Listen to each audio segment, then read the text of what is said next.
मेरा नाम जितेंद्र है। प्यार से मुझे लोग जीतू कहकर बुलाते हैं। पहले ही कई दिनों से परेशान था। मेरे साथ जो हुआ था वो बहुत ही बुरा और ख़तरनाक था, लेकिन मैं अपनी पत्नी की बेवफाई का बोझ नहीं उठा सकता था। इसलिए मैंने अपनी पत्नी को साफ साफ कह दिया कि वो मेरी ज़िंदगी से निकल जाए। वैसे तो मेरी पत्नी एक शरीफ और अच्छी औरत थी और अच्छी फैमिली से बिलोंग करती थी। वो बुरी तरह से रोने लगी और बार बार मेरे पैर पकड़कर रिक्वेस्ट करने लगी कि मुझे अपनी ज़िंदगी से मत निकालो। वो कहने लगी कि मुझे एक मौका तो दो ताकि मैं अपनी बेगुनाही साबित कर सकूं। मैंने कह दिया था कि नहीं, मैं तुम्हें कोई मौका नहीं दूंगा, तुम सच में मुझे धोखा दे रही थी। मगर वो इतना कहकर फूट फूट कर रोने लगी और अचानक ही बेहोश हो गई। उसके बाद मैं अपनी पत्नी को लेकर अस्पताल गया। वहां जाकर डॉक्टर ने मुझे उसके बारे में जो बताया उसे सुनकर मेरे पैरों तले से ज़मीन निकल गई कि मेरी पत्नी तो अचानक। मेरी पत्नी का नाम सोनिया है। सोनिया मेरे ही ऑफिस में मेरे साथ नौकरी किया करती थी और वहीं पर हम दोनों की मुलाकात हुई थी। हम दोनों एक दूसरे को बहुत अच्छे से जानते थे। मैं जिस कंपनी में नौकरी करता था वहाँ पर मेरे बहुत सारे दोस्त बन गए थे। मुझे वहाँ नौकरी करते हुए 7 साल गुजर गए थे, जबकि 2 साल पहले सोनिया वहाँ पर नौकरी करने के लिए आई थी और मैं तभी से उसे पसंद करने लगा था। सोनिया से मेरी अच्छी खासी दोस्ती हो गई थी। पहले ही मेरे वहाँ पर 5 दोस्त थे, 3 लड़के और 2 लड़कियाँ, उनमें से एक सोनिया भी थी। हम लोग ऑफिस में काम करने के साथ साथ एक दूसरे के साथ खूब मौज मस्ती भी करते थे और हम सब का एक फ्रेंड्स ग्रुप बन गया था। हम लोग छुट्टियों में एक साथ ही घूमने जाया करते थे। मेरे ग्रुप के तीनों लड़के, जिनमें से एक का नाम राहुल था, दूसरे का नाम प्रताप और तीसरे का नाम राज था। राज और राहुल को मैंने देखा था। वो सोनिया की खूबसूरती की बहुत तारीफ किया करते थे और हमेशा मुझसे उसकी बातें करते रहते थे। मैं समझ गया था कि वो लोग उसे पसंद करते हैं, लेकिन सोनिया को तो मैं पसंद करता था और मन ही मन उसे चाहने लगा था। रीमा और सोनिया हम चारों की दोस्त थे और वो सिर्फ दोस्ती के नाते ही हमसे बात किया करती थी। उन दोनों का नेचर हमारे साथ बहुत अच्छा था। वक्त गुजरता गया। जब मेरे घर पर मेरी शादी की बात होनी शुरू हो गई तो मुझसे मेरी पसंद के बारे में पूछा गया। मेरी पहली पसंद सोनिया थी, इसलिए मैंने बेझिझक अपने घर वालों को सोनिया के बारे में बता दिया।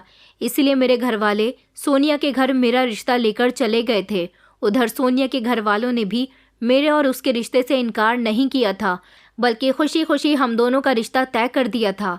मैं बहुत खुश था। सोनिया बहुत सुंदर थी। उसकी सुंदरता से कई सारे लोग इम्प्रेस होते थे। जल्द ही मेरी और सोनिया की शादी की तैयारियां हो रही थी। मैं बहुत खुश था और फिर हमारी शादी भी हो गई। वो दिन मेरी ज़िंदगी का सबसे स्पेशल दिन था, लेकिन शादी वाले दिन मेरे साथ एक ऐसी हरकत हुई जो बहुत ही अजीब थी। मुझे किसी ने अननोन नंबर से मैसेज भेजा था जिसमें सोनिया के कैरेक्टर पर उंगलियां उठाई गई थी और लिखा गया था कि उससे शादी मत करना वरना तुम्हारी ज़िंदगी बर्बाद हो जाएगी। मुझे पता था कि ये किसी की साजिश भी हो सकती है। मैंने उस मैसेज को इग्नोर कर दिया। हालांकि मैंने उसे डिलीट नहीं किया था और उस मैसेज का जिक्र भी मैंने कभी किसी से नहीं किया। आज हमारी शादी को 15 दिन गुजर गए थे। शादी के शुरुआती दिन एक सपने की तरह गुजर गए। सोनिया बहुत अच्छी और समझदार और हर तरीके से समझदारी से काम लेने वाली लड़की थी, जिसने मेरे घर को और मेरे परिवार को बहुत इज्जत दी थी। वो सब लोगों का बहुत ख्याल रखती थी। वो घर के कामों में भी सबसे आगे होती थी। मेरे माता पिता की इज्जत करती थी और मेरे हर कहने को मानती थी। वो हमेशा हर काम टाइम पर किया करती थी। मैं उसको काफ़ी समय से जानता था, लेकिन हमारा रिश्ता लगने से 1 साल पहले उसने नौकरी छोड़ दी थी। वो जॉब सिर्फ अपने शौक के लिए किया करती थी और इस 1 साल में मैं उससे फ़ोन कर करके उसके हालचाल पूछता रहता था। हालांकि मुझे उसका नौकरी छोड़कर जाना बिल्कुल भी अच्छा नहीं लगा था, क्योंकि ऑफिस में मैं उसको देख लिया करता था। जब उसने नौकरी छोड़ी तभी से मेरा दिल बेचैन रहने लगा था। वो अच्छे खासे खाते पीते घर की बेटी थी, लेकिन वो पढ़ लिख कर नौकरी करना चाहती थी और उसने कई साल तक अपना ये शौक पूरा कर लिया था। फिर पता नहीं क्या हुआ कि अचानक उसने नौकरी छोड़ दी। हम सारे ही दोस्त एक एक करके बिछड़ गए। रीमा की भी शादी हो गई। राज और प्रताप भी दूसरी कंपनी में नौकरी करने लगे थे, जबकि राहुल और मैं एक साथ ही अब तक नौकरी करते आ रहे थे। मैं बहुत खुश था। जब मेरी शादी हुई तो हमारे सारे दोस्त मेरी शादी पर आए थे। रीमा भी अपने पति के साथ आई थी और फिर मुझे मेरी पसंद मिल गई थी। मैं जब रात को ऑफिस से घर आता था तो मेरी पत्नी अच्छे से तैयार होकर मेरा वेलकम करने के लिए घर में मौजूद होती थी। सोनिया से शादी करने के बाद मेरी ज़िंदगी बहुत सुकून से गुजर रही थी और मुझे लगता था कि मैं दुनिया का सबसे खुश नसीब इंसान हूँ। लेकिन वो मैसेज जो शादी वाले दिन किसी ने मुझे अनजान नंबर से किया था, वो अभी भी मेरे मैसेज बॉक्स में सेव था। मैंने एक दो बार उसे दोबारा से पढ़ने की कोशिश की, क्योंकि मुझे पता था कि ये सिर्फ एक साजिश है, एक झूठ है। किसी ने मेरी खुशी को बर्बाद करने की कोशिश की थी, लेकिन कहीं ना कहीं मेरे दिल में एक अनजाना सा डर बैठा हुआ था। एक रात सोनिया मेरे साथ बैठी हुई थी और हम बातें कर रहे थे। वो बहुत खुश लग रही थी और मैंने महसूस किया कि वो खुलकर मुस्कुरा रही है, जैसे वो सच में मेरे साथ अपने नए रिश्ते में खुश हो।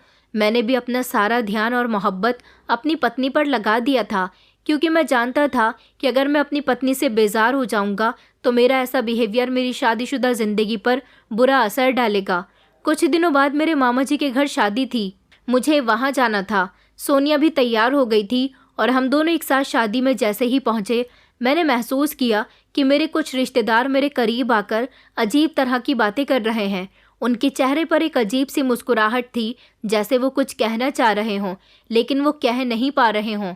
मैंने ज़्यादा ध्यान नहीं दिया और अपनी पत्नी के साथ बैठकर शादी एंजॉय करने लगा। लेकिन जब मैं कुछ देर के लिए बाहर निकला तो मेरे कज़िन ने आकर धीरे से कहा कि मैं तुमसे कुछ ज़रूरी बात करना चाहता हूँ।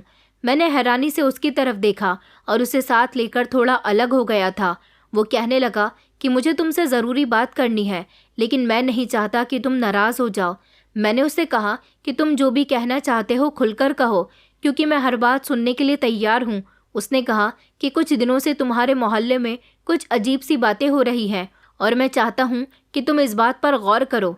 मैंने कहा कि आखिर क्या बात है, तो उसने मेरी तरफ अजीब नज़रों से देखते हुए कहा, देखो मुझे ज़्यादा तो नहीं पता, लेकिन मैं सिर्फ इतना जानता हूँ कि मैं कई बार तुम्हारे घर के आसपास आया हूँ, तो मैंने वहाँ लोगों को तुम्हारी पत्नी के बारे में बातें करते हुए सुना है। मैंने अपने कज़िन से और सफाई मांगी तो उसने बताया कि तुमसे शादी से पहले भी उसका किसी के साथ अफेयर रहा है। कुछ इस तरह की बातें लोग कर रहे हैं और अब भी कुछ लोग तुम्हारी पत्नी के बीते हुए कल के बारे में अच्छी तरह से जानते हैं और उसी की बातें कर रहे हैं। मैंने उसकी बात सुनी, लेकिन मेरे माथे पर एक शिकन भी नहीं आई थी। मैं जानता था कि लोग मेरे और सोनिया के रिश्ते से जलते हैं, ख़ास तौर पर जब किसी को अच्छी और संस्कारी लड़की मिल जाए। मैंने उसे सख्ती से कहा कि मैं इस तरह की बातों पर विश्वास नहीं करता और ना ही मेरी पत्नी के खिलाफ मैं किसी के मुंह से कोई बकवास सुनना चाहता हूँ। वो थोड़ा शर्मिंदा हो गया था और कहने लगा कि मैं तो तुम्हें सिर्फ सावधान कर रहा था ताकि बाद में तुम्हें कोई प्रॉब्लम ना हो। शादी में से खाना खाकर मैं और मेरी पत्नी घर वापस आ रहे थे, जबकि मेरे परिवार वाले अभी भी वहीं पर रुके हुए थे। वहाँ से वापसी पर मैं सोनिया की चेहरे की तरफ देख रहा था। सोनिया बहुत मासूम लग रही थी। मैंने सोचा कि क्या सच में कोई लड़की इतनी अच्छी भी हो सकती है? क्या ये पॉसिबल है? वो बिल्कुल साफ कैरेक्टर की थी। मैंने इस बात को इग्नोर किया और अपने आप को तसल्ली दी कि ये सब सिर्फ वहम है और कुछ भी नहीं। जैसे तैसे दिन गुजरते गए, मैंने महसूस किया कि कुछ अजीब हो रहा है। सोनिया हमेशा तन्हाई में चली जाती थी, कभी गहरी सोच में पड़ी रहती और कभी खामोश रहती थी। मैंने एक दो बार उससे पूछा भी कि तुम परेशान तो नहीं हो, लेकिन उसने हमेशा यही जवाब दिया कि सब ठीक है। मैंने सोचा कि शायद वो नए माहौल में खुद को ढालने की कोशिश कर रही है, इसलिए मैंने उसे ज़्यादा सवाल नहीं किया। लेकिन फिर एक दिन ऐसा हुआ जिसने मेरे दिल को पहली बार शक में डाल दिया था। मैं ऑफिस से घर आया तो सोनिया फ़ोन पर किसी से बातें कर रही थी। मैंने दरवाजे से उसकी आवाज़ सुनी। वो बहुत धीमी आवाज़ में बात कर रही थी। मैं जैसे ही कमरे के अंदर गया तो उसने अपना मोबाइल बंद कर दिया। मैंने पूछा, तुम किससे बात कर रही थी? तो वो कहने लगी कि बस एक पुरानी दोस्त थी, काफ़ी टाइम बाद उससे बात हो रही थी। मैंने फिर उससे कोई सवाल नहीं किया। मैंने गौर किया कि वो अपने मोबाइल को ज़्यादा टाइम देने लगी थी और जब भी मैं उसके करीब जाता वो अपना मोबाइल बंद कर दिया करती थी। मेरे दिल में कई सवाल आने लगे, लेकिन मैंने खुद को तसल्ली दी कि शायद मैं बेवजह शक कर रहा हूँ। लेकिन फिर एक रात मैंने उसे खिड़की के पास खड़े देखा। वो बाहर देख रही थी, जैसे किसी का इंतज़ार कर रही हो। मैं खामोशी से उसके पीछे खड़ा हो गया। उसने मुझे आते देखा तो वो घबरा गई और फौरन खिड़की बंद करके नरमी से मेरी तरफ देखने लगी। मैंने पूछा, तुम क्या देख रही थी? तो उसने जवाब दिया कि बस ऐसे ही बाहर देख रही थी। लेकिन मेरा दिल कह रहा था कि कुछ तो है जो सोनिया मुझसे छुपा रही है, मगर क्या? मैं जानना चाहता था, लेकिन मैं ये भी नहीं चाहता था कि बेवजह का कोई झगड़ा हो। मैंने खुद से कहा कि जब तक मेरे पास कोई सबूत न हो मुझे कुछ नहीं सोचना चाहिए, मगर मेरे अंदर कुछ बदलने लगा था। वो मैसेज जो मुझे शादी पर मिला था वो अचानक मेरी याददाश्त में ताज़ा हो गया था। मैंने उसे अपने मोबाइल में ऑन किया और पढ़ा। उसमें जो कुछ लिखा हुआ था वो सब बुनियादी इल्ज़ाम लग रहे थे, लेकिन क्या सच में ये सब झूठ था? मेरे दिल में सवाल पैदा हो रहे थे और मैं इनके जवाब ढूंढने के लिए बेकरार था। शादी के बाद मैं और सोनिया खुश तो थे, लेकिन हमें बहुत सारी नज़रें लगी हुई थी। दरअसल मेरे सारे रिश्तेदारों में सबसे सुंदर पत्नी मेरी थी, इसलिए सब लोगों की ज़ुबान पर यही होता था कि इस लड़के को इतनी अच्छी लड़की कैसे मिल गई। और फिर एक दिन सारी नज़रें हम पर निकल भी गई थी जब मेरा एक्सीडेंट हो गया। चोट तो मुझे सिर्फ टांग पर लगी थी, लेकिन मैं बेड रेस्ट पर आ चुका था। मेरा एक्सीडेंट जानलेवा नहीं था, मगर मेरी टांग में हल्का सा फ्रैक्चर हो गया था और डॉक्टर ने मुझे सख्ती से बेड रेस्ट की एडवाइस दी थी। सोनिया ने मेरा हर तरह से ख्याल रखा था। उसके बर्ताव में कोई भी बदलाव नहीं था और ना ही कोई शिकायत। वो दिन रात मेरी सेवा में लगी रहती थी, मुझे टाइम पर मेडिसिन दिया करती थी, मेरे खाने पीने का ख्याल रखती थी और हर समय मेरे साथ रहती थी। उसकी मोहब्बत और कुर्बानी मुझे हैरान कर दिया करती थी। मैं शुरू में बहुत खुश था कि मेरी पत्नी बहुत अच्छी है, लेकिन जितना ज़्यादा वो मेरी सेवा करती, मेरे दिल में एक अजीब सी बेचैनी पैदा होने लगी थी। मुझे नहीं पता था कि ये एहसास क्यों आ रहा था, मगर कहीं ना कहीं अनदेखे वहम ने मेरे दिमाग में जगह बना ली थी। लेकिन जो भी था, मैं उसे इग्नोर करने की कोशिश कर रहा था। मेरा इलाज भी डॉक्टर से चल रहा था। उन्होंने मेरी हालत देखकर कहा था कि फ्रैक्चर मामूली है, लेकिन सावधानी बरतनी ज़रूरी है। मैंने डॉक्टर की बात मान ली और पूरी तरह से आराम करने लगा। एक दिन ड्रेसिंग करने के बाद डॉक्टर ने मुझे एक बड़ी ही ख़तरनाक खबर सुनाई थी। उन्होंने मेरी टांग का चेकअप किया और कहने लगे, एक बात जो मैं आपको पहले से ही बताना चाहता था, लेकिन इसलिए नहीं बताना चाह रहा था। मैं चाहता था कि पहले आप ठीक हो जाएं, लेकिन आप काफ़ी हद तक अब ठीक हो चुके हैं और आपकी ड्रेसिंग होना भी अब बंद हो जाएगी और अब ये बात बताने का सही समय आ गया। मैं डॉक्टर की बात को गौर से सुनने लगा। मैंने कहा, डॉक्टर साहब क्या बात है? उन्होंने कहा, कोई मामूली बात नहीं है, बहुत बड़ी बात है। उन्होंने गहरी सांस ली और मेरे कंधे को थपथपाते हुए कहने लगे कि आपका एक्सीडेंट होने के बाद जब आपको अस्पताल लाया गया तो आपकी हालत काफ़ी बुरी थी। आपके घर वालों के आने से पहले मैंने आपकी ड्रेसिंग वगैरह कर दी थी और अब बात ऐसी है कि आपको ठीक करने के लिए हमें आपका छोटा सा ऑपरेशन करना पड़ा था, जिसके कुछ साइड इफ़ेक्ट हो गए। मैंने कहा कि कैसे साइड इफ़ेक्ट्स? डॉक्टर ने कहा कि ऑपरेशन के बाद हमने आपके कुछ टेस्ट करवाए थे। उन टेस्ट रिपोर्ट से हमें पता चला कि आप कभी पिता नहीं बन सकते। ये बात सुनकर तो मैं हैरान रह गया था। मैंने कहा, ये आप क्या कह रहे हो? मुझे समझ नहीं आ रहा। उन्होंने मुझे डिटेल से सब कुछ बता दिया और मुझे मेरी रिपोर्ट्स भी दिखाई। तो मैं समझ रहा था कि हमें छोटी मोटी नज़र लगी है, लेकिन यहाँ तो हमारी पूरी ज़िंदगी बर्बाद हो गई थी। मैं पिता बनने के काबिल नहीं रहा था। अगर ये बात सोनिया को बताई तो उस पर क्या गुजरेगी, क्योंकि जब औरत बांझ होती है तो मर्द उसके साथ क्या करता है ये तो सब जानते हैं। लेकिन जब मर्द बांझ हो जाए तो औरत पर भी बहुत बुरा समय आ जाता है। कुछ औरतें तो अपने पति को छोड़कर चली जाती हैं और सोनिया के पास तो वैसे भी ऑप्शंस की कमी नहीं थी। डॉक्टर ने मुझे आगे बताया कि आपकी ज़िंदगी पर कभी कोई बुरा असर तो नहीं पड़ेगा, सिर्फ कमी यही है कि आप पिता बनने का सुख नहीं देख पाओगे। ये बात मैं रिपोर्ट के मुताबिक आपको पहले बताना चाहता था, लेकिन आपकी कंडीशन ठीक नहीं थी और ये सदमा किसी मर्द के लिए बहुत बड़ा होता है। इसलिए मैंने सोचा कि आप रिकवर हो जाएं, तब मैं आपको ये खबर सुनाऊंगा। मैंने कहा, डॉक्टर क्या इस परेशानी का कोई सॉल्यूशन नहीं है? आप मेरा ट्रीटमेंट करके भी तो मुझे ठीक कर सकते हो। डॉक्टर ने कहा कि हम आपके टेस्ट वगैरह कर लेंगे, लेकिन अब कोई फ़ायदा नहीं होगा। ये सुनकर तो मैं हैरान रह गया था। मैं परेशान तो इसलिए था कि मेरी पत्नी को अगर ये सब कुछ पता चलेगा तो उसका रिएक्शन कैसा होगा। मैंने ये बात जब डॉक्टर को बताई तो डॉक्टर कहने लगे कि आपकी पत्नी बहुत मासूम है, क्योंकि वो हमेशा आपके साथ यहाँ आई है, इसीलिए मैं उनको थोड़ा बहुत जान गया हूँ। उनको जितना देर से पता चलेगा उतना ही अच्छा है। ये सब सुनकर मेरा तो दिल ही टूट चुका था। इतनी बुरी खबर मेरी किस्मत में निकली थी। एक तरह से देखा जाए तो सब कुछ बर्बाद हो गया था। बस नाटक करना था कि जैसे सब कुछ ठीक है। जब मैं घर पहुंचा तो सब कुछ नॉर्मल था। मेरे मम्मी पापा कमरे में बैठे हुए एक दूसरे से बातचीत कर रहे थे। बहन और भाभी घर के छोटे मोटे काम कर रही थी और मेरी पत्नी अपने कमरे में मौजूद थी। मेरी आंखों से आंसू बह रहे थे, लेकिन मैंने अपने आंसुओं को छुपाने की कोशिश की थी। मैं वहां से अपने मम्मी पापा के कमरे में चला गया। उन्होंने मुझसे मेरी तबीयत के बारे में पूछा, तो मैंने उनको बताया कि सब ठीक है, बस आज आखिरी बार ड्रेसिंग होनी थी और अब चोट भी काफ़ी हद तक ठीक हो गई है। मेरी मम्मी कहने लगी कि ऊपर वाले ने मेरे बच्चे को बचा लिया। मैं तो बार बार अपने बेटे के लिए प्रार्थना कर रही थी, बस अब मेरा बेटा जल्द से जल्द पिता बन जाए, मेरे बेटे और बहू को ऊपर वाला संतान और दे दे, फिर तो हमारे घर में खुशियाँ ही खुशियाँ होंगी। इस पर मेरे पापा भी बहुत खुश हो रहे थे। उन्होंने कहा कि पोता पोती आ जाएंगे तो हमारा भी मन लगा रहेगा। उनके ये शब्द मेरे दिल में गहरा जख्म कर रहे थे। मेरी आंखों में आंसू आ गए और मेरे कदमों तले से ज़मीन खिसकने लगी। मुझे ऐसा लग रहा था जैसे मैं किसी गहरी खाई में जा रहा हूँ, जैसे वहाँ से वापस आने का कोई रास्ता नहीं है। मैं अपने माता पिता के सामने अपने आंसू नहीं रोक सकता था, इसलिए खामोशी से वहाँ से उठकर अपने कमरे में चला गया। मेरी आंखों में आंसू बहने लगे। मैं बिस्तर पर बैठ गया था। मेरा शरीर कांप रहा था। मैं जानता था कि अब जो मेरी ज़िंदगी में आने वाला है वो एक आम इंसान के लिए सबसे बड़ी आजमाइश में से एक था। मैंने दीवार पर नज़र डाली जहाँ मेरी और सोनिया की शादी की फ़ोटो लगी हुई थी। उसमें हम दोनों बहुत खुश थे, जैसे हमारी ज़िंदगी में कोई परेशानी ही ना हो, मगर हकीकत इससे बहुत अलग थी। कुछ समय के बाद सोनिया मेरे करीब आई। वो महसूस कर चुकी थी कि मेरे अंदर कुछ ना कुछ ज़रूर चल रहा है। वो खामोशी से मेरे करीब आई। उसने मेरे चेहरे को गौर से देखा, फिर मेरे सामने बैठ गई।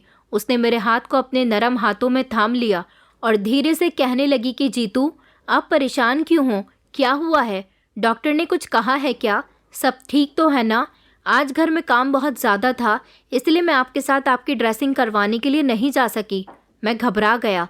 मैंने खुद को संभालने की कोशिश की। मैं नहीं चाहता था कि वो मेरी बेबसी को पढ़ ले। मैंने नज़र चुराई और अपने चेहरे पर मुस्कुराहट के साथ कहा कि नहीं, कुछ नहीं, कोई बात नहीं, तुम नहीं गई तो मैं ठीक हूँ, बस ऐसे ही मेरी आंख भर आई थी।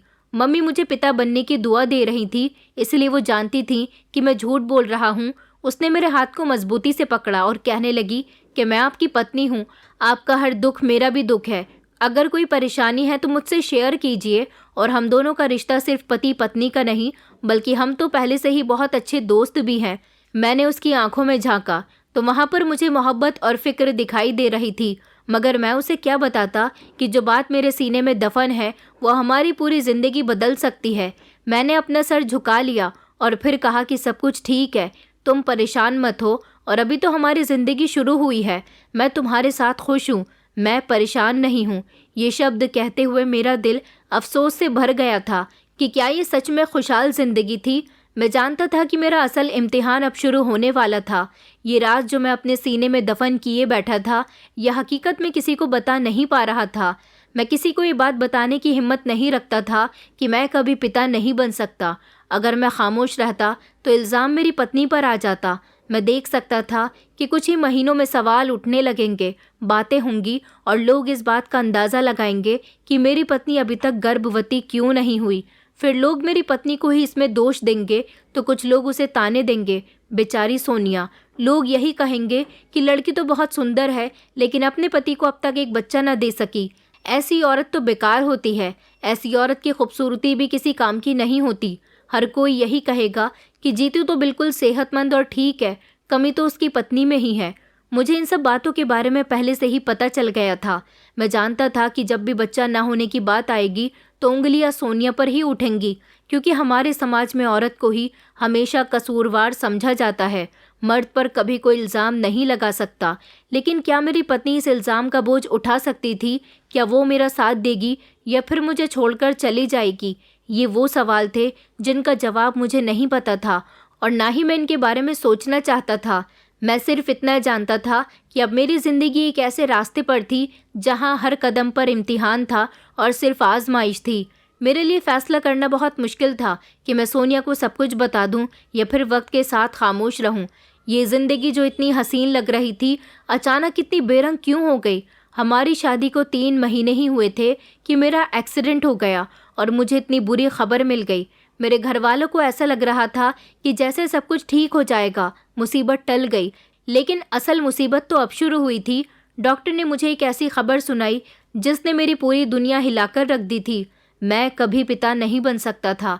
यह हकीकत मेरे दिल पर एक गहरा जख्म छोड़ गई, लेकिन मैंने इस बारे में किसी को बताया नहीं था और ख़ुद को भी संभाल लिया था, लेकिन उस समय मुझे अंदाज़ा नहीं था कि किस्मत मेरे लिए एक और हैरान कर देने वाला मोड़ लेकर आ रही है। जैसे ही मैं घर पहुंचा तो घर में चारों तरफ खुशियां मनाई जा रही थीं। मेरी भाभी और बहनें बहुत खुश थीं और मीठा बना रही थीं। मेरी शादीशुदा वाली बहन भी हमारे घर आई हुई थी। वो जल्दी से मेरे पास आई। उसने माँ से कहा कि माँ, मिठाई लेकर आओ, मैं भैया का मुंह मीठा करवाना चाहती हूँ। माँ दौड़ते हुए मिठाई लेकर आई। मेरी बहन ने पूरा लड्डू मेरे मुंह में डाल दिया और खुशी से चहक कर कहने लगी कि बहुत खुशी की बात है भैया, मुंह मीठा करो, आप पापा बनने वाले हो। अब आपके बच्चे भी बड़े भैया भाभी के बच्चों के साथ इधर उधर घर में खेलेंगे। ये बात सुनकर तो मेरे पैरों तले से ज़मीन निकल गई। लड्डू का टेस्ट मेरी ज़ुबान पर था, लेकिन मेरे दिमाग में एक अजीब सी हलचल मच गई। मैंने एक सेकंड के लिए सोचा कि शायद मैंने गलत सुना है, लेकिन सब लोगों की खुशी और चमकती हुई आंखों ने साबित कर दिया कि मैं कुछ गलत नहीं समझा। ये कैसे हो सकता है? मेरे दिमाग में घूमने वाला सवाल मेरी ज़ुबान पर नहीं आ सका था। मैं शॉक्ड रह गया था और मेरे लिए सांस लेना मुश्किल हो गया था। मुझे डॉक्टर की कही हुई बात याद आ गई थी। ऐसा कैसे हो सकता है? ये शब्द फ़ौरन ही मेरे मुंह से निकल गए। सब लोग हैरानी से मेरी तरफ देखने लगे। माँ कहने लगी कि बेटा, हमें पता था तुम खुशी से हैरान हो जाओगे, लेकिन तुम कुछ ज़्यादा परेशान लग रहे हो, क्या बात है बेटा? मैंने जल्दी से खुद को संभाला और अपने चेहरे पर ज़बरदस्ती की मुस्कुराहट सजाई और सर झुकाकर कहा कि नहीं, ऐसी कोई बात नहीं है, बस अचानक ये खबर मिली है तो थोड़ा शॉक्ड रह गया था। मेरी माँ ने खुशी से मेरे हाथ चूमकर कहा, अब तुम्हारे भी बच्चे होंगे, ऊपर वाले की ढेर सारी कृपा है। मेरी बहन ने मेरे कंधे पर हाथ रखा और कहने लगी कि भैया जाओ, जाकर भाभी से उनके हालचाल तो पूछ लो, वो भी खुश हो जाएंगी, वो आपका बड़ी बेचैनी से इंतज़ार कर रही है। बड़ी मुश्किल से मेरे कदम कमरे की तरफ चल दिए। मेरे दिल में एक तूफ़ान उठ चुका था और दिमाग में ढेर सारे सवाल आ रहे थे। जैसे ही मैंने दरवाज़ा खोला तो मेरी पत्नी सामने ही बैठी हुई थी। उसका चेहरा खुशी से चमक रहा था और आंखों में शर्म की चमक थी। वो मेरे करीब आई और कहने लगी कि हम दोनों की ज़िंदगी में अब कोई तीसरा भी जुड़ने जा रहा है। ये शब्द सुनकर मैंने सख्ती से पूछा कि ये कैसे मुमकिन है? ये तुम क्या कह रही हो? ऐसा कुछ नहीं हो सकता। मेरी बात सुनकर सोनिया खामोश हो गई थी, जैसे उसे मुझसे ऐसे शब्दों की उम्मीद ही ना हो। उसने कहा, मेरी तबीयत ठीक नहीं थी, मम्मी जी मुझे डॉक्टर के पास ले गईं तो डॉक्टर ने मुझे ये खबर सुनाई कि मैं प्रेग्नेंट हूँ। लेकिन आप इस बात पर नाराज़ क्यों हो रहे हो? ऊपर वाले की कृपा है, हम बहुत ही खुशकिस्मत हैं जो माता पिता बनने वाले हैं। लेकिन मेरे लिए ये खुशकिस्मती की बात नहीं थी, बल्कि सबसे बड़ा धोखा था। मैंने दांत पीसते हुए कहा, ये सब झूठ है, बकवास है, ऐसा नहीं हो सकता। मेरी ज़ोरदार आवाज़ निकल गई थी और मेरे शब्द पूरे कमरे में गूंज रहे थे। ये सुनकर मेरी पत्नी का चेहरा पीला पड़ गया था। उसकी आंखों में हैरानी, चेहरे पर डर और आंखों से निकलते हुए आंसू साफ साफ बता रहे थे कि वो बहुत परेशान हो गई है। उसने कहा कि ये आपको क्या हो गया है? आप क्या कह रहे हो? आज तो बहुत बड़ी खुशी का दिन है और आप इस तरह की बातें कर रहे हो। आप मुझ पर शक कर रहे हो। मेरे अंदर की उलझन मेरी फीलिंग्स पर सवार हो चुकी थी। मैंने अपनी मुट्ठी मजबूती से बंद कर ली और गुस्से से कहा कि खुशी का दिन? तुम्हें क्या लगता है कि ये खुशी का दिन है? सोनिया रोने लगी थी। वो बेयकीनी से मुझे देख रही थी और बार बार यही कह रही थी कि मैं तो माँ बनने के लिए तरस रही थी और अब जब ये खुशी मुझे मिली है तो आप ये किस तरह की बातें कर रहे हो? मुझे उसकी बातों से उलझन हो रही थी, लेकिन मेरे दिमाग में जो हकीकत मौजूद थी उसकी वजह से मैं कुछ कहने ही वाला था कि अचानक दरवाज़ा खुला और मेरे पापा अंदर आ गए। उनके पीछे ही मम्मी भी थी। पापा कहने लगे कि ये सब क्या हो रहा है? तुम दोनों झगड़ रहे हो? पापा जी ने गुस्से से पूछा था। फ़ौरन ही सोनिया ने अपनी आंखों से आंसू साफ किए और कहने लगी कि नहीं पापा, झगड़ नहीं रहे, बस ऐसे ही नॉर्मल सी बात हो रही थी। माँ ने मुझे घूरा जैसे वो मेरा चेहरा पढ़ने की कोशिश कर रही हूँ। मैंने भी जल्दी से सर हिला दिया और कहा कि जी कुछ नहीं, बस सोनिया मुझे खुशखबरी सुना रही थी और मैं हैरान हो गया था। माँ पापा ने सुकून की सांस ली और कहने लगे कि चलो ठीक है, खुश हो जाओ, ये समय खुश होने का ही तो है बेटा। ये कहकर वो लोग कमरे से बाहर निकल गए थे, लेकिन मैं जानता था कि ये मैटर यहीं ख़त्म नहीं हो सकता। मैंने फ़ैसला कर लिया था कि आज रात मैं अपनी पत्नी से इस बारे में खुलकर बात ज़रूर करूँगा। ये फ़ैसला शायद मेरी ज़िंदगी का सबसे मुश्किल फ़ैसला था, लेकिन ये तय था कि मैं अब खामोश नहीं रह सकता था। सोनिया मेरे रिएक्शन पर काफ़ी परेशान थी। मुझे पता चला कि मेरे घर वाले 2 दिन के लिए हमारे किसी रिश्तेदार के यहाँ शादी में जा रहे हैं। सोनिया वहाँ नहीं जा रही थी क्योंकि उसकी प्रेगनेंसी के शुरुआती दिन थे और सब लोगों ने कहा था कि तुम घर पर रहकर उसका ख्याल रखना। घर से सब लोग शादी में जा चुके थे। मैं और सोनिया अब घर में अकेले थे। मेरे लिए सोनिया से बात करने का ये अकेले में बहुत अच्छा मौका था क्योंकि मुझे पता था कि मेरा सोनिया के साथ झगड़ा होने वाला है। मुझे शादी के शुरू के वो दिन याद आने लगे जब मुझे सोनिया पर शक हुआ था और शादी वाले दिन भी मुझे किसी ने मैसेज किया था कि सोनिया कैरेक्टरलेस लड़की है। मुझसे सब कहते थे कि जिस लड़की के पास इतनी सुंदरता है वो साफ कैरेक्टर की हो ही नहीं सकती, लेकिन मैं सबको गलत समझता था। आज मुझे पक्का यकीन हो गया था कि मेरी पत्नी कैरेक्टरलेस थी क्योंकि वो माँ बनने वाली थी और ये बच्चा मेरा नहीं था। जब मेरे घर वाले घर से चले गए और सिर्फ मैं और मेरी पत्नी घर पर अकेले थे, तब मैंने सोनिया से पूछा कि आखिर उसने किसके साथ अपना मुंह काला किया। वो हैरान रह गई और कहने लगी कि ऐसा कुछ भी नहीं है।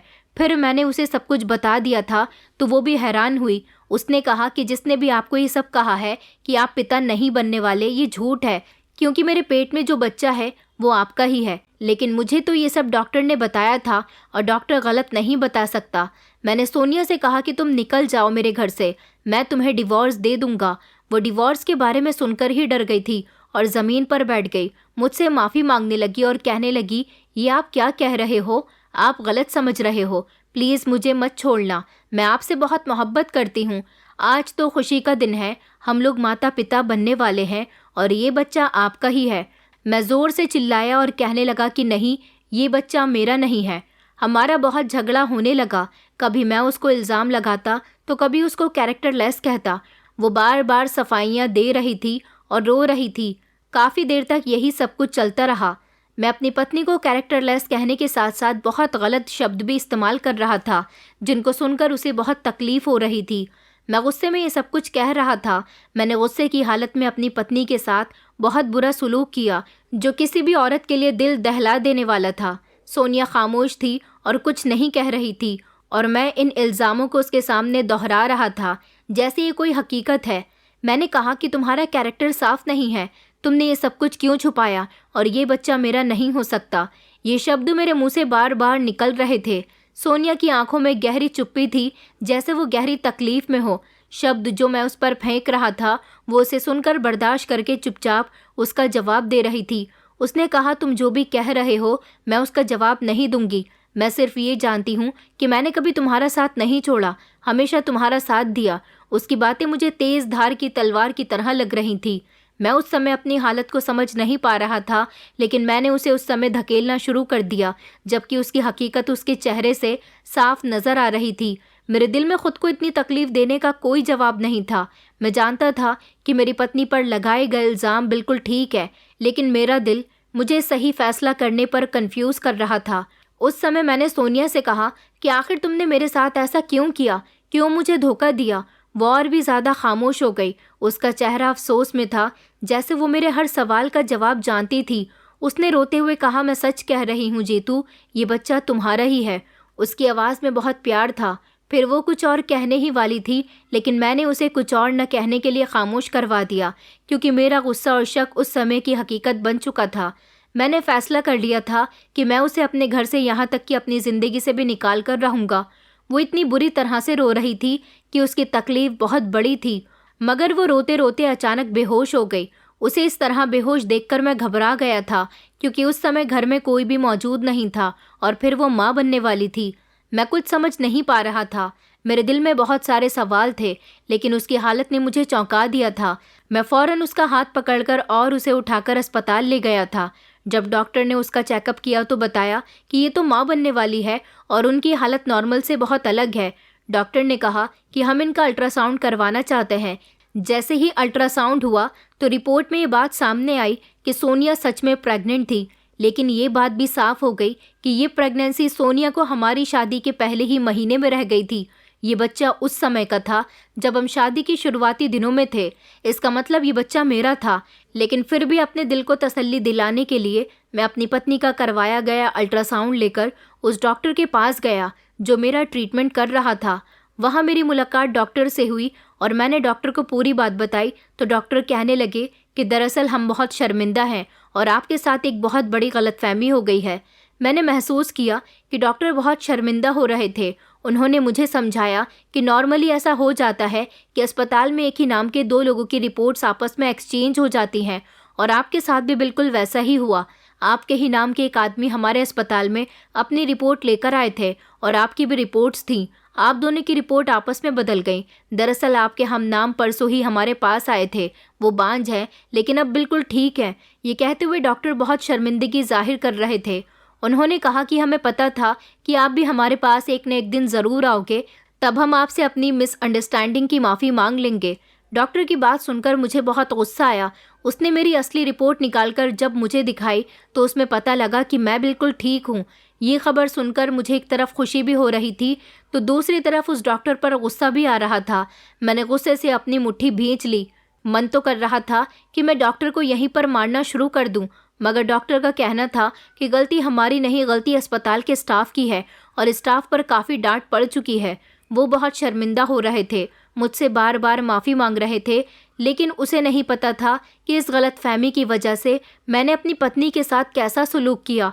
मेरी पत्नी अस्पताल में भर्ती थी। जब मुझे अस्पताल के डॉक्टर ने बताया था कि मेरी पत्नी को प्रेगनेंसी पूरे 3 महीने की है, तो उसके हिसाब से मैंने हिसाब लगा लिया था कि मेरी पत्नी की प्रेगनेंसी शादी के पहले ही महीने की है और मेरा एक्सीडेंट तो शादी के चौथे महीने में हुआ था। ये तो अच्छा हुआ कि मैं इस गलतफहमी को दूर करने के लिए अपनी पत्नी की रिपोर्ट्स लेकर इस वाले डॉक्टर के पास आ गया था, जिसकी वजह से सारी मिसअंडरस्टैंडिंग क्लियर हो गई थी। शायद मैं सारी ज़िंदगी अपनी पत्नी को गलत ही समझता रहता। मुझे इस बात पर बहुत गुस्सा आ रहा था। मुझे अपने आप से नफ़रत महसूस होने लगी क्योंकि मैंने सोनिया का बहुत दिल दुखाया था। मैं वहाँ से उठकर अस्पताल आ गया था जहाँ पर मेरी पत्नी एडमिट थी और इस तरह मेरी पत्नी की बेगुनाही की हकीकत सामने आ चुकी थी। मेरी उलझन ख़त्म हो गई थी और मेरे दिल में सुकून आ गया था कि ये बच्चा सच में मेरा ही था। मैं अपनी पत्नी को वापस अस्पताल से घर ले आया था और जैसे ही हम घर के दरवाजे पर पहुँचे, मेरे दिल की एक अजीब सी हालत थी। जो कुछ भी मैंने सोनिया के साथ किया था उसकी मैंने उससे माफ़ी मांगी। मेरी आंखों में आंसू आ गए थे। मैंने अपनी पत्नी को जो तकलीफ़ दी थी, जो इल्ज़ाम दिए थे, वो इल्ज़ाम उस पर लगाए थे, वो सब मेरी नज़र में एक बोझ बन गए थे। मुझे अपनी गलतियों का एहसास हो रहा था। मैंने सोनिया से कहा कि मुझे माफ़ कर दो। मैंने तुम्हारे कैरेक्टर पर शक किया था। तुम्हारे बारे में वो सब कुछ कहा था जो एक इंसान को दूसरे इंसान के बारे में भी नहीं कहना चाहिए। मैं जानता था कि कैरेक्टर पर उंगली उठाना बहुत बड़ा पाप है और मैंने ये पाप किया है। सोनिया ने मुझे नज़र भरकर देखा और फिर नरम शब्दों में कहा कि मैं आपको पहले ही माफ़ कर चुकी हूँ क्योंकि मैं आपसे बहुत प्यार करती हूँ। उसकी ये बात मेरे दिल को छू गई थी। वो सच में बहुत अच्छी थी और मैंने उसके साथ जो भी किया था उसके लिए मैं बहुत पछता रहा था। मेरी पत्नी बहुत मजबूत और हिम्मत वाली औरत थी जो इतनी तकलीफ़ बर्दाश्त करने के बावजूद भी मुझे माफ़ कर चुकी है। मैंने अपनी गलती को एक्सेप्ट कर लिया था और अपनी पत्नी से कहा कि ये सब लोगों की बातों की वजह से हुआ है क्योंकि हम दोनों की जोड़ी बहुत अच्छी है और इस बात से लोग जलते हैं। लोग मुझसे तुम्हारे बारे में गलत गलत बातें किया करते थे। मैंने सोनिया को वो सब भी बता दिया था जो डॉक्टर ने मेरे साथ किया था। ये सब सुनकर सोनिया दंग रह गई थी। उसने कहा कि मैं तो जानती थी कि आपसे झूठ बोला गया है या फिर आपको कोई गलतफहमी है, क्योंकि मुझे अपनी प्रार्थनाओं पर पूरा यकीन था और ख़ुद पर भी। मैंने सोनिया से कहा कि मैं तुमसे वादा करता हूँ, आज के बाद मैं सिर्फ अपनी और अपने मन की सुनूंगा। सोनिया ने मुस्कुराकर मेरी तरफ देखा। मेरा रिश्ता मेरी पत्नी के साथ और ज़्यादा मजबूत हो चुका था, पर अब मैं अपनी पत्नी का बहुत ख्याल रखता था। मैं बहुत खुश हुआ था कि मैं ठीक भी हूँ और मेरी पत्नी भी मेरे बच्चे की माँ बनने वाली है। ये खुशी मेरे लिए बहुत बड़ी थी, लेकिन गलतफहमी में आकर मैंने जो किया उसके लिए मैं आज भी शर्मिंदा होता हूँ। मैंने अपना रिश्ता सोनिया के साथ और भी मजबूत कर लिया था। वक्त के साथ साथ ये हकीकत भी खुल गई कि शादी की पहली रात मुझे अननोन नंबर से किसने मैसेज किया था, क्योंकि अपनी गलतियों की माफ़ी मैं अपनी पत्नी से मांगता रहता था। मुझे ऐसा लगता था जैसे मैंने सोनिया के साथ जो किया वो सब कोई मामूली नहीं था। एक दिन सोनिया ने मुझे बताया कि आपको मैसेज ज़रूर हमारे दोस्त प्रताप ने किया होगा। उसने कहा कि दरअसल शादी से पहले 6 महीने तक मेरा प्रताप से रिश्ता लगा रहा था। हम दोनों की शादी होने वाली थी, लेकिन उसके घरवाले मेरे घरवालों से बहुत सारे दहेज की डिमांड कर रहे थे। ये सब देखते हुए कि मेरे घर से उसके घरवालों को ज़्यादा दहेज नहीं मिलेगा, इसलिए उसकी माँ ने कुछ समय बाद रिश्ता ख़त्म कर दिया। ये सब कुछ उसकी माँ ने किया था, मगर वो मुझसे शादी करना चाहता था। जब उसे पता चला कि मेरा रिश्ता आपके साथ तय हो गया तो उसने सोच लिया था कि वो हम दोनों को एक नहीं होने देगा, लेकिन फिर भी हम एक हो गए। लेकिन शादी के बाद भी प्रताप को सुकून नहीं मिला था। वो शादी के बाद मेरी पत्नी को फ़ोन करके तंग करने लगा था और बार बार अपनी मोहब्बत के दावे करता था, इसलिए वो खोई खोई सी रहती थी। मुझे जब ये सच्चाई पता चली तो मुझे प्रताप पर बहुत गुस्सा आया था और अफसोस भी हुआ कि एक दोस्त ही दोस्त के साथ ऐसा कैसे कर सकता है। लेकिन अब सारी सच्चाई खुलकर सामने आ गई थी, इसलिए मैंने अपनी पत्नी को खुले दिल से एक्सेप्ट किया था और अपनी सारी गलतियों की उससे माफ़ी मांग ली थी और उससे वादा किया था कि मैं सारी ज़िंदगी तुम्हारा साथ निभाऊंगा। कुछ समय के बाद सोनिया ने प्यारी सी बेटी को जन्म दिया था। मेरे परिवार वाले बच्चे के आ जाने से बहुत खुश हुए थे और सबसे ज़्यादा खुश तो मैं था जिसने पिता बनने की उम्मीदें उठा दी थी, लेकिन अब उसकी गोद में उसका ही बच्चा था। कुछ गलतफहमियां इंसान का घर बर्बाद कर देती हैं। अगर वो गलतफहमियां समय से पहले ही सुलझ जाएं तो कुछ जिंदगियां और घर तबाह होने से बच जाते हैं। दोस्तों, उम्मीद करती हूँ आपको हमारी कहानी पसंद आई होगी। कहानी पसंद आई हो तो वीडियो को लाइक करें, चैनल पर नए हैं तो चैनल को सब्सक्राइब करें और हाँ, नोटिफिकेशन बेल को ज़रूर दबाएं ताकि अगली अपडेट सबसे पहले आपको मिले।